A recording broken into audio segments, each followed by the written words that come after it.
व्हिडिओला मी संध्याकाळी सुरुवात करते. आत्ता वाजले 7:30. तर माझं किचन तसंच आहे, आवरायचं काही आवरलं वगैरे नाही आहे. तर चला आज मी इव्हिनिंगचं रुटीन तुमच्यासोबत.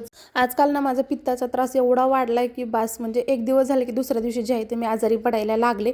काय माहिती एवढं पित्त कशाने होते. तर मला असं वाटते की मी दररोज जे आहे ते नाश्त्यामध्ये सर्रास आमच्या घरी जे आहे ते जास्त पोहे बनले जातात, कदाचित त्यामुळे जे आहे ते मला पित्त होत असावं. त्याच्यानंतर लगेच जे आहे ते मी किचन आवरून घेतलं आणि लगेच चहा ठेवला. तर माझं असं होतं की घेतला नाही चहा तोपर्यंत मी महिना घेत नाही, आणि एकदा चहा घ्यायला सुरुवात केली की मग मला दररोज चहा लागतो.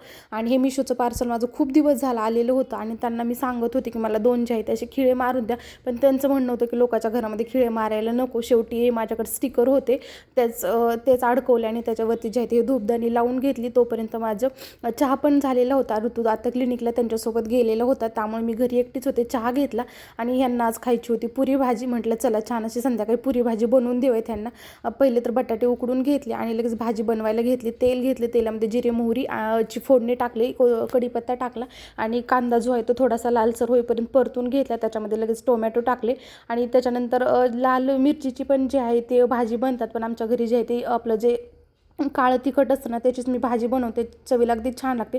आणि त्याच्यानंतर त्याच्यामध्ये जे आहे ते गरम मसाला, धने पावडर, जिरे पावडर टाकून जे ते बटाटे मॅश करून घेतले. थोडंसं पाणी टाकून छान अशी घट्ट भाजी बनवून घेतली. त्याच्यानंतर छान अशा टम्म अशा फुगलेल्या पुऱ्या बनवून घेतल्या आणि इथं माझी छान असा पुरी भाजीचा बेत तयार झालेला होता.